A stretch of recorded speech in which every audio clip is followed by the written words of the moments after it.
सेवा भाव का दूसरा नाम, एक इंसान जिनकी सोच में बड़प्पन और दिल में सबके लिए जगह। आदाब, मुस्लिम ऑफ गुजरात ये यूट्यूब चैनल पर आप सभी का स्वागत है। आज हम अहमदाबाद से कच्छ जिले के गांधीधाम जा रहे हैं, एक ऐसे शख्स से मुलाकात करने जिनकी पूरी जिंदगी इंसानियत, समाज सेवा और कौमी एकता के लिए समर्पित रही है। वो इंसान जिन्हें देखकर लगता है कि सच्ची अमीरी दिल की होती है, दौलत की नहीं। वो अपनी आलीशान जिंदगी में भी इतनी सादगी से जीते हैं कि उनके पास बैठने वाला गरीब भी खुद को सम्मानित महसूस करता है। जब समाज किसी को ऊंच नीच, अमीर गरीब में बांट देता है, तब ये शख्स हर किसी से एक जैसी मोहब्बत और इज्जत से पेश आते हैं। कोई रुतबा हो या नहीं, कोई ओहदा हो या नहीं, उनके दरवाजे हर किसी के लिए खुले रहते हैं। समाज की पीड़ा को महसूस करना और फिर उसे हल करने के लिए दिन रात लगे रहना उनके जीवन का मकसद बन चुका है। हम बात कर रहे हैं हाजी जुम्मा रायमा साहब की, गांधीधाम के एक सादगीपसंद और समाजनिष्ठ नेता, जो न सिर्फ गुजरात कांग्रेस के एक सक्रिय चेहरा हैं, बल्कि गुजरात के मुस्लिम समाज में एक प्रेरणा स्रोत माने जाते हैं। अल्लाह के करम से उन्हें खूब नेमतें मिली हैं, लेकिन उनका दिल उस हर शख्स के लिए धड़कता है जो मजबूर है, जो बेसहारा है, जो किसी भी जाति या धर्म से हो। हमने उनके साथ उनके बचपन, सफलताओं और समाज सेवा के लंबे सफर पर विस्तार से बात की, वो बातें जो आज की युवा पीढ़ी को राह दिखा सकती हैं। हाजी जुम्मा रायमा साहब की जिंदगी एक ऐसी किताब है जो हमें बताती है कि असल लीडरशिप पद या पार्टी से नहीं, बल्कि इंसानियत और सेवा से आती है। उनके बंगले के दरवाजे आम आदमी के लिए उतने ही खुले रहते हैं जितने किसी मंत्री या अफसर के लिए। शायद यही वजह है कि गांधीधाम ही नहीं, कच्छ से लेकर पूरे गुजरात में लोग उन्हें दिल से दुआएं देते हैं। गुजरात कांग्रेस के बड़े नेता, गुजरात के बड़े मुस्लिम नेता और कौमी एकता के प्रतीक माने जाने वाले हाजी जुम्मा रायमा साहब से हमने जो बात की उसके पहले हाईलाइट देखिए, उसके बाद हाजी जुम्मा रायमा साहब की कहानी, उनकी जुबानी। 89 में मेरी शादी हुई और शादी के बाद मेरे वालिद साहब ने मुझे अपनी गाड़ी में बतौर सिखाने के लिए, क्योंकि अपना व्यवसाय है, तुम आगे बढ़ाओ। उस टाइम में तो ट्रांसपोर्ट बहुत बड़ा अच्छा व्यवस्था है, तो उसको तुम आगे बढ़ाओ।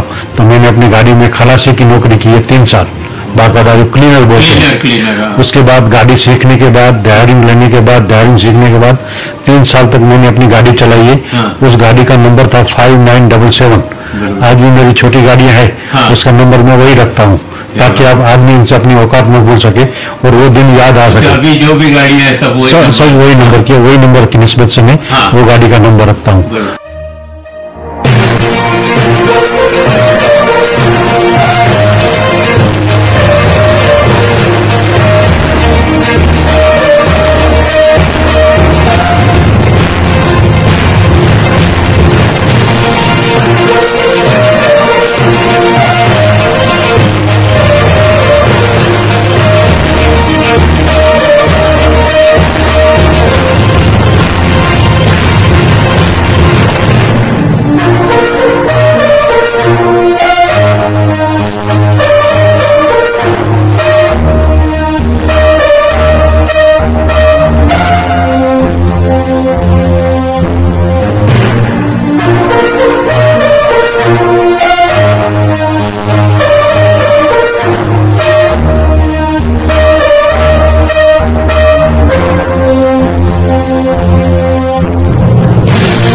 से हमारे पीर साहब मुफ्ती आजम कच्छ की दुआओं से हमारा जो ग्रोथ आहिस्ता आहिस्ता बढ़ता गया, और उसके बाद तकरीबन समझ लो कि पूरे कच्छ के अंदर मैंने सामाजिक राजकीय काम किया।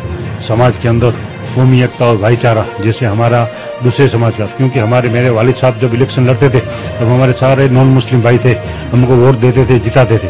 तो ये एकता और भाईचारा था, वो हमारे घर के हमारे संस्कार थे, और आज तक हमने वो यहाँ निभाया है। और पूरे कच्छ और गुजरात के अंदर जो मुस्लिम समाज ने हमें इज्जत दी है, वो इज्जत हम कभी जिंदगी में मैं कभी भुला नहीं सकता हूँ। और मुस्लिम समाज के साथ अन्य धर्म के लोगों ने जो मुझे इज्जत दी है और मेरी हौसला अफजाई की है, वो भी मैं जिंदगी में भुला नहीं सकता हूँ।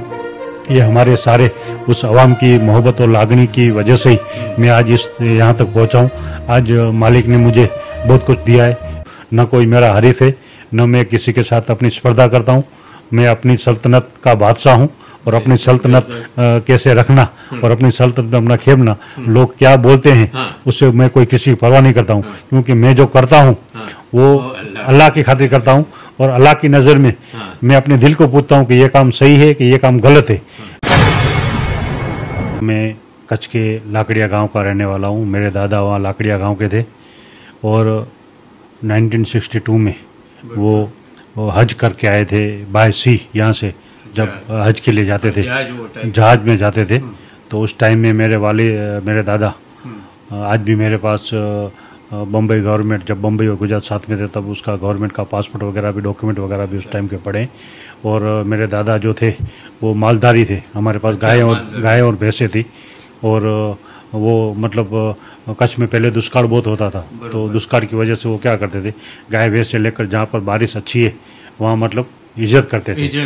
तो लाकड़िया से चलते चलते वो लोग भीमासर आए। भीमासर के अंदर आज के हमारे जो कांग्रेस के अध्यक्ष है वीके हुंबल, उनके वालिद साहब, उनके पिताजी थे कथा पटेल बोलते थे।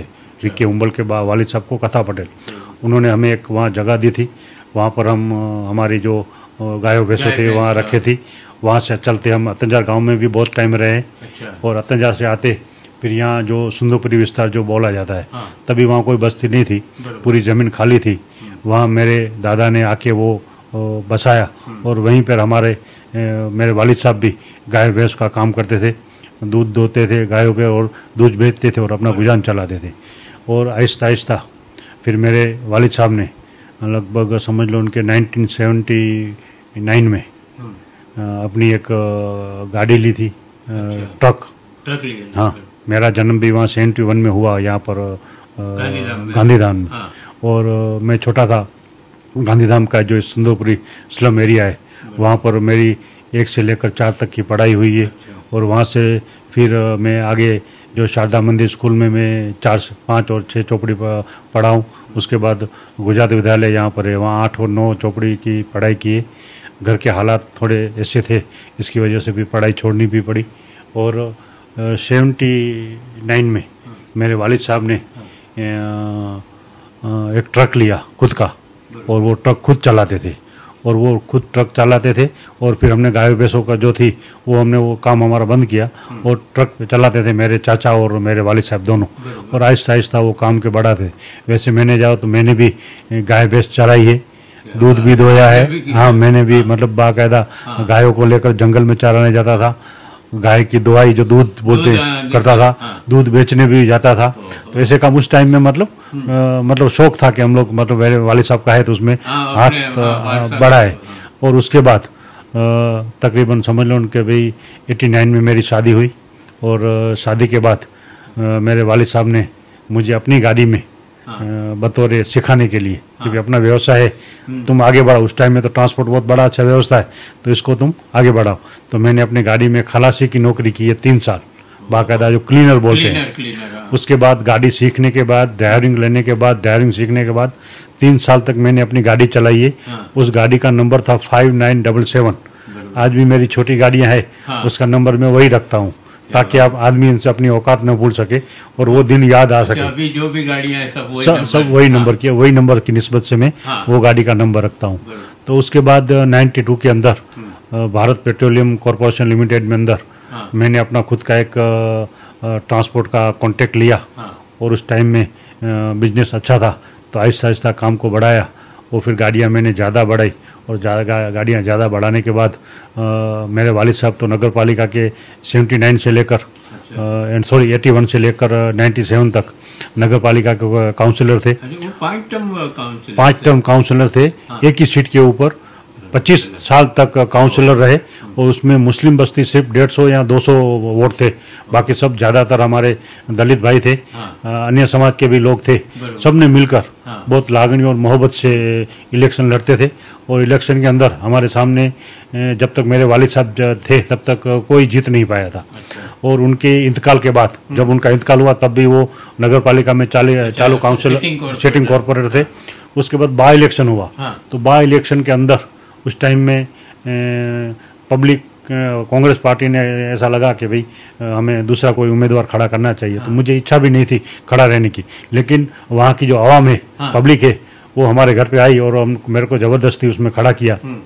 तो मैं वो बाई इलेक्शन था, तो वो अपक्ष लड़े थे हाजी साहब? वो मैं बहुजन समाज पार्टी से लड़ा था और मैं वहाँ जीता। हालांकि प्रॉब्लम यह था कुछ टाइम में कांग्रेस पार्टी ने हमें टिकट नहीं दी थी। जो भी उसका टाइम का रखा होगा वो, तो मैं जीता। और जीतने के बाद 98 में पूरे कच्छ के मुस्लिम समाज की एक बहुत बड़ी रैली निकली थी। वो रैली के बाद हमारे सब लोगों ने मिलकर मुझे, वो हमारी जो संस्था बनी थी, जो उस टाइम की थी इस्लाम हित रक्षक समिति, आज की जानी जाती है अखिल कच्छ सुन्नी मुस्लिम हित रक्षक समिति। तो और उसी संस्था का मैं अध्यक्ष बना और मैंने फिर नगर पालिका के काउंसलर के तौर पर मैंने रिजाइन दे दिया। और उस टाइम में हमारे मुफ्ती आजम कच्छ आयात थे, तो उनका मैं मुरीद भी बना, उनसे मैंने बैत भी किया और उनकी रहबरी में उनके नसीहतों के ऊपर अमल करते हुए मैंने अखिल कच्छ जो ये हितरक्षक समिति थी उसके अंदर सामाजिक कार्य किए। और उसके आगे चलते हुए 2002 के अंदर मुझे कांग्रेस पार्टी ने अबड़ासा से विधानसभा का टिकट ऑफर किया। मैंने टिकट मांगी भी नहीं थी और मैंने पॉलिटिकली में था ही नहीं, मैं तो सामाजिक कार्य करता था। नगर पालिका के काउंसिलर से भी मैं इस्तीफा दे दिया था। तो 2002 में कांग्रेस पार्टी ने मुझे सामने से विधानसभा का टिकट दिया, मैं इलेक्शन लड़ा और लड़ने के बाद वो उस टाइम में माहौल ऐसा था 2002 का कि मैं 10,000 वोटों से हारा। और उसके बाद मैंने अपना राजकीय और सामाजिक सफर था, वालिद साहब का भी 97 में इंतकाल होने के बाद फिर मैंने आहिस्ता आहिस्ता अपना जो काम था वो भी बढ़ाया। मेरे भी बच्चे थे, वो भी पढ़ाई के लिए जाते थे और हमारे छोटे जो भाई थे, मेरी बहनें थी, उनकी सबकी शादी कर दी, उनको भी अपने घर सबको भेजा।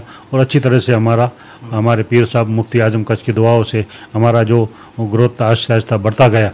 और उसके बाद तकरीबन समझ लो कि पूरे कच्छ के अंदर मैंने सामाजिक राजकीय काम किया, समाज के अंदर कौमी एकता और भाईचारा, जैसे हमारा दूसरे समाज का, क्योंकि मेरे वालिद साहब जब इलेक्शन लड़ते थे तब हमारे सारे नॉन मुस्लिम भाई थे, हमको वोट देते थे, जिताते थे।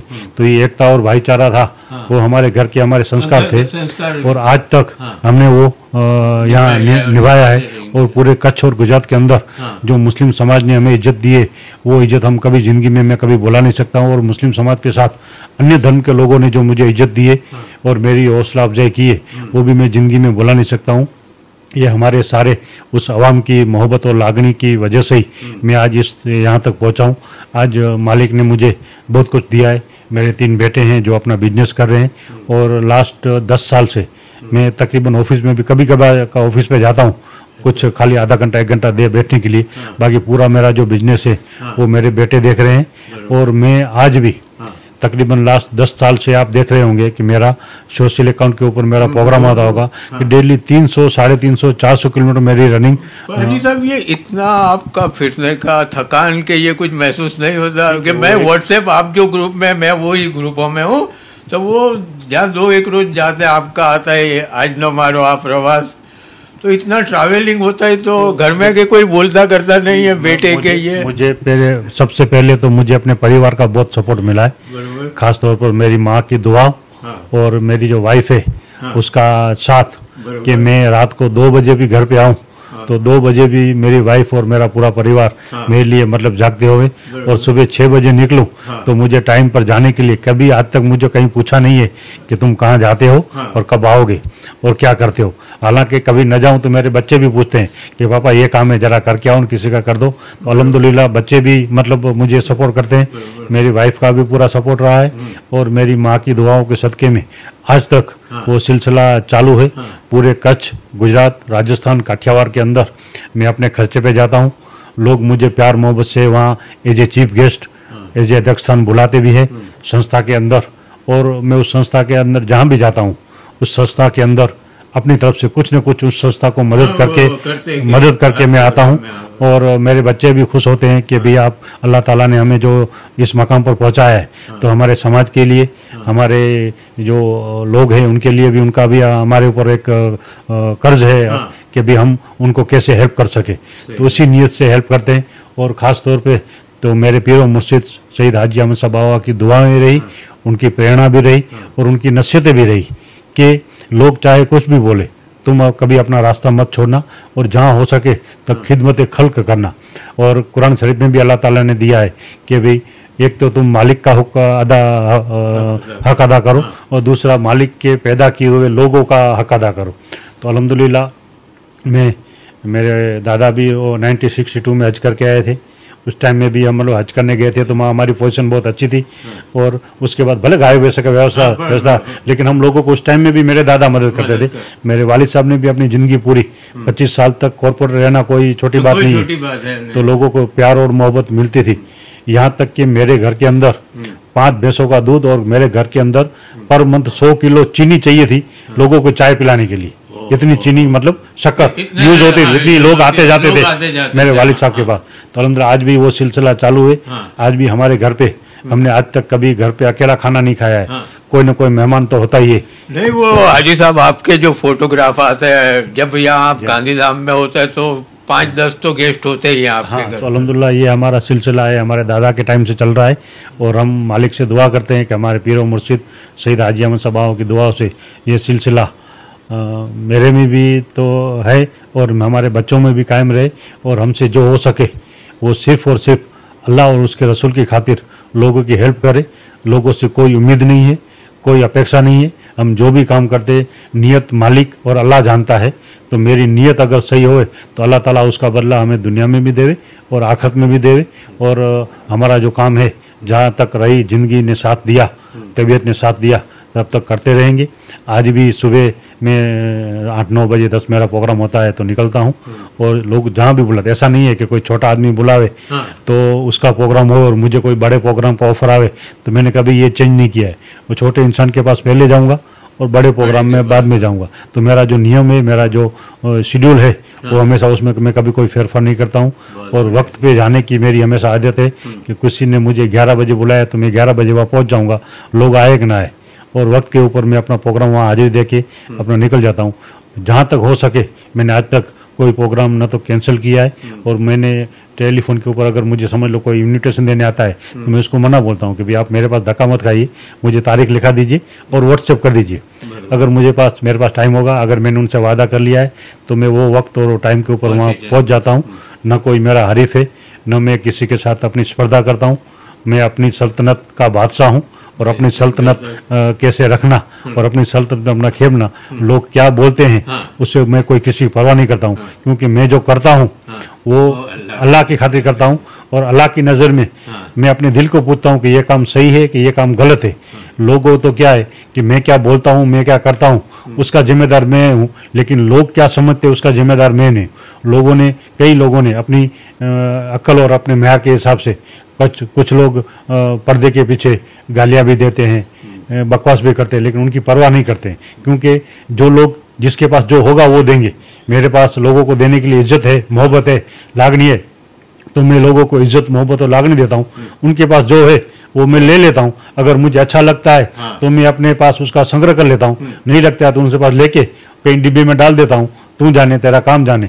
और आज की तारीख में भी मैं जब तक ऐसा मेरा एक सिद्धांत मैंने बनाया है कि जब तक मालिक ने तंदुरुस्ती दी है जब तक लोगों की सेवा करते रहेंगे, खिदमत खल्क करते रहेंगे।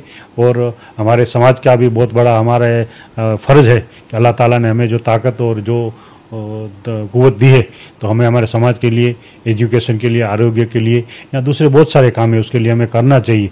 क्योंकि नमाज, रोज़ा ये सब हमारे लिए होता है, लेकिन यही काम है जो अल्लाह ताला ने हमें अगर ताकत दी है तो अल्लाह ताला क़यामत के दिन भी पूछेगा कि मैंने तुझे ये ताकत दी थी, तूने ये ताकत का उपयोग कहाँ किया।